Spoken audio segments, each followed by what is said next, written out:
Hi everybody. I have still a lot of containers yet to plant, and today I'm going to start off with planting the 3 large black containers on my front porch. My porch, you can see, is covered here and it faces east. I get very strong morning sun, and so sometimes I can squeeze some full sun plants in there, and sometimes I can squeeze some shade plants in there, including impatiens, elephant ears, coleus, some petunias, supertunias. So I play around with the sun and shade, and most years have been great and some years have not been great. A few years ago I started putting ferns.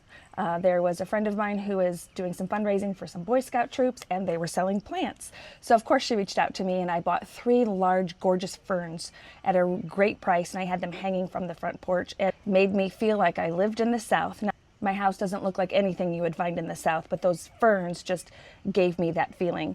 So then last year I was trying to be a little bit economical, and I just put the ferns in the pots with some elephant ears.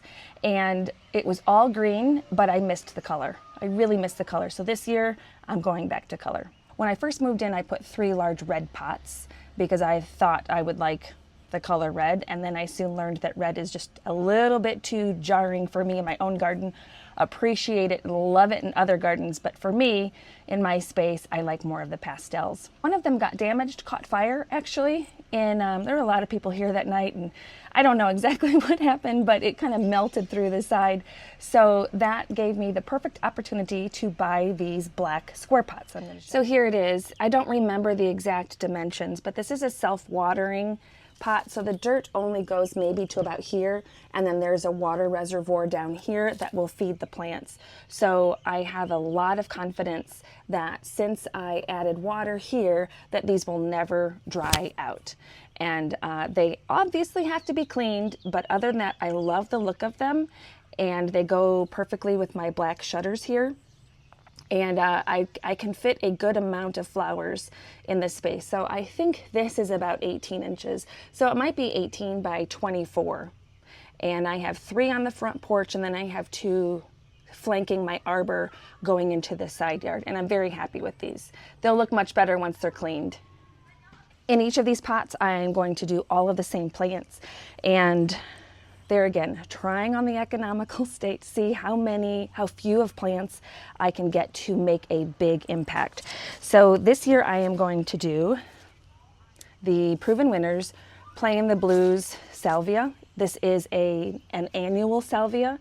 There's the tag there. And this does get 18 or 24 to 48 inches. So this is going to be very tall in here. And it has my favorite purple color here. I did this a few years ago, and in late summer it was leaning heavily towards the sun. So it's on that borderline of getting enough light. So I will put a little cage around it to keep it upright. That year I did not have water run to the pots either, and this year I do, so I think these will do much better. The second one is my first time doing the Surefire Rose Begonia, also from Proven Winners. And everything I know about these I learned from Garden Answer. And she says that these are great for sun and shade. They perform the same in both. So I figured this covered porch, getting the morning light that I just talked about, these should do great. So I will surround the salvia with these. And then I always like my spillers. So I am doing this sweet potato vine, Ipomea, and this is the something cameo. Floramia cameo sweet potato vine. And what I love about this is that it does have young green leaves and then heart-shaped dark leaves, and underneath they're just a little bit different of color. I think that looks really pretty. Proven Winners also has a variety that I have used before that's a sweetheart, and I could not find that this year. So this is the replacement, and I hope it does just as well. Now this is a coleus. I do not remember the name of it. I think I ordered this through the mail last year, and I overwintered a few of them. I put a number of these in my coleus wall in the back, and then I have 2 left over. So I'm going to plant them, and then as these get a little bit stronger, because they've suffered some damage, as they get a little bit stronger, I'll take some leaves and then put it in the 3rd pot. And I will put that 3rd pot sort of in the pot that less people see. So those are the three. Let's get to it. So I like to put some slow release fertilizer in here before I plant the annuals, but I am out of it. So I am putting my Espoma Biotone, and I keep my Biotone in this Lowe's 5-gallon bucket. I bought one of those big bags, and last year I got in trouble from the hole digger because the bag had spilled onto the grass and it killed the grass. So Biotone is good for everything I do, but not for what he does, the grass. So I put it in this bucket for safekeeping, and I have it labeled there, Biotone. And then I have this little scoop in here that helps it stay off my fingers because I'm touching my face and moving my hair, and I don't want this on my skin. So I'll just scratch that in a bit. Looks like I lost my stakes up here. I've already added new soil to this. I didn't start from the beginning, but I topped it off for the first few inches, and I may put a little bit more in once I get the plants in here. So let's start off with the salvia. Ooh, those roots look good. It's tight.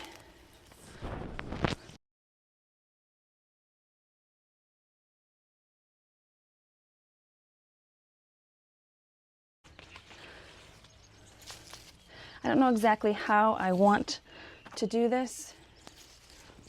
Actually, I think what I'm going to do is scoot this back a little bit further. It doesn't need to be in the center because we only see this from the front. So I'll go ahead and put this guy in the back. There we go. I'm going to put my nameless coleus here.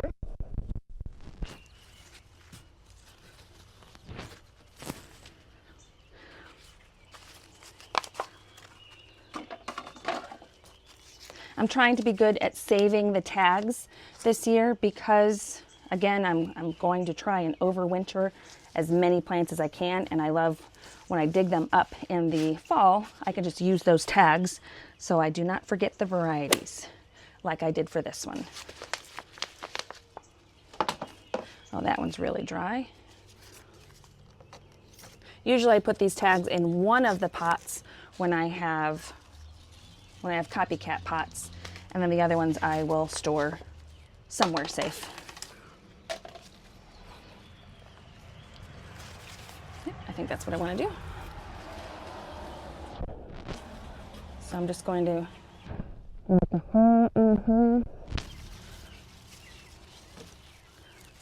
I really didn't know how many plants that this would take because I haven't dealt with the begonias before.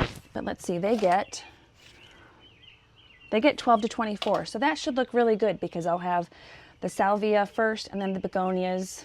If this coleus does well, then that could top off both of them, but we'll keep it trimmed back. I have so much coleus around that I should just add coleus trimming days to my calendar. And I put these ipomoeas in kind of leaning out of the pot.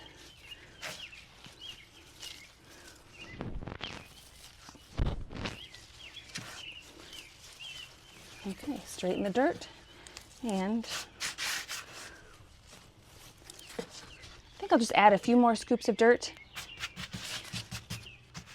I've been saying dirt. Oh my gosh, it's soil. It is soil, not dirt.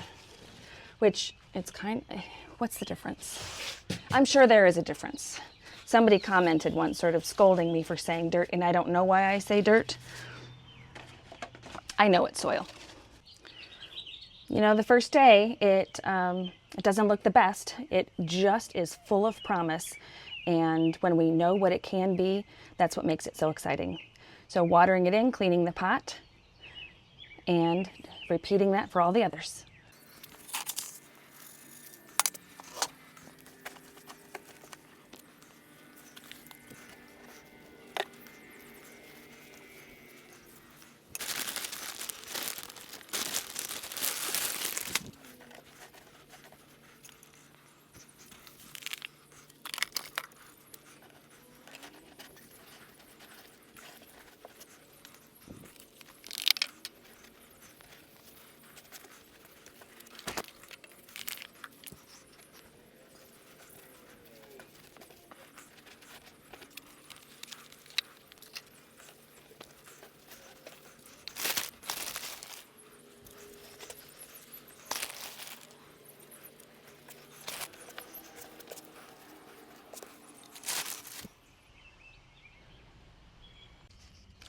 So I generally have 3, 4, 5, 6, 6 different containers on my front porch, and I'll give you the sweeping view in just a moment. And this, I count this as one, but I have 3 baskets. This is the only one that remained over the winter. I just got too lazy to take it in.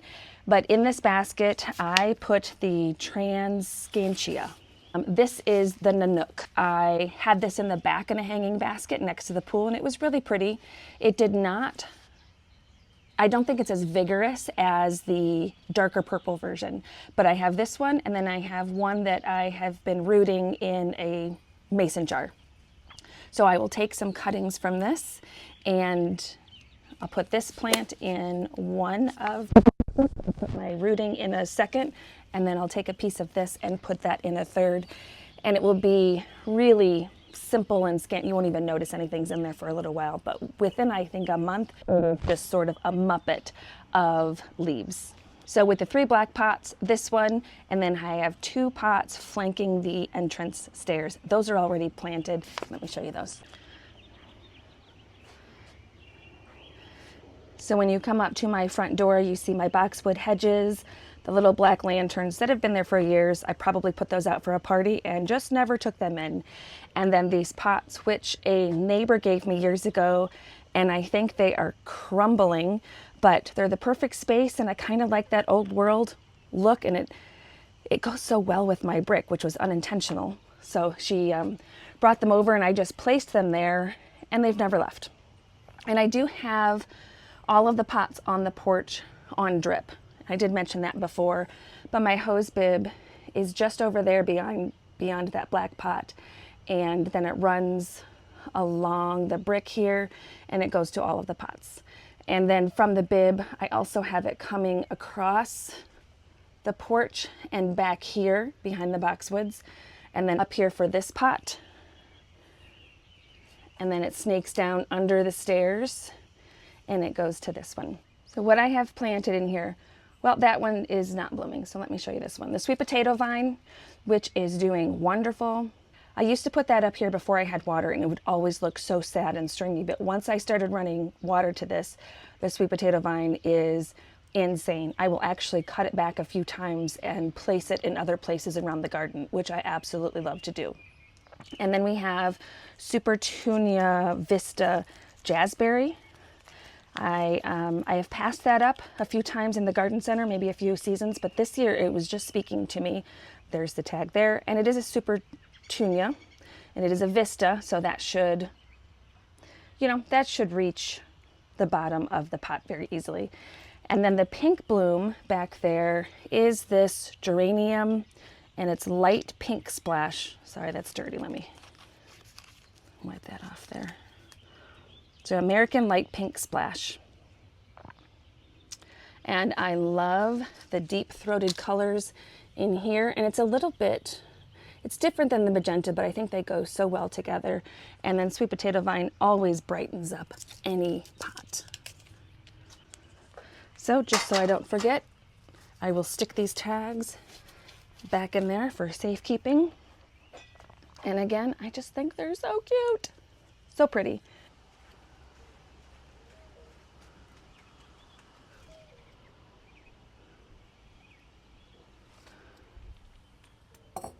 Okay, so this is the one I have been rooting, and they don't have that many roots, but I think it's good enough.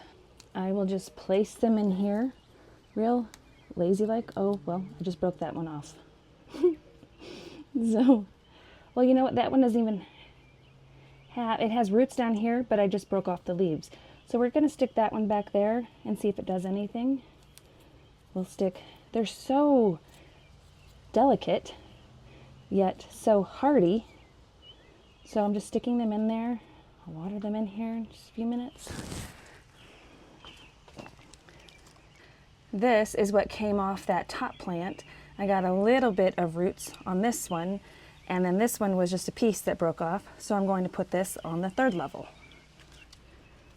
This soil is so dry because I didn't wet it before that it's sort of hard to work with, and it's not holding the plant up, which that's okay. I don't need it to stand up.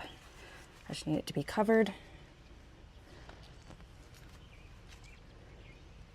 That one is pretty good looking. Pretty sturdy, I should say. Okay, so it is going to stand up. Okay, some water.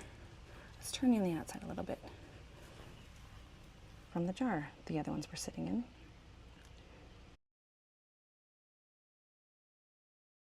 I think the before and after might be sort of stunning. The pots are done. This is a few days later because I can never seem to finish a video in one day. And first of all, the tower, there again, nothing yet looks impressive. It's just full of promise. There's pot one. There's what I was trying not to show you is my holding area of all of things I've grown from seed or overwintering. We're just waiting for a spot. And then if we turn down here, this space, there are the flowers. And this has been here a few days and it's happy. They all look good. They're all gonna be flushing out. Here's my tubing. There's just one loop throughout each of these. And then the same one over here. So you can't yet see these from the street when you drive by. They're still so small and this hedge is too high. All of this here on the porch is really for the enjoyment of me as I drive by or sit out here. And I honestly don't sit out here very often, but we do have a lot of traffic by the house, foot traffic mostly. We have a few cars who live in the subdivision, but foot traffic because we do have a bike path that's an entrance to the bike path just a few houses down. And so we do get a lot of dog walkers, kid walkers, and exercisers past the house. And then when the kids come home for dinner, but mostly, you know, who will see this most of all is whoever delivers my Amazon packages. So I am grateful and thankful for each package that shows up on my door, that I do not have to get in the car and shop for it. I could do it in bed, in pajamas, or wherever. So all of these flowers, this is for you, Amazon delivery guy. Thanks so much for making it to the end of the video. I hope you guys have time in your garden. Thanks so much.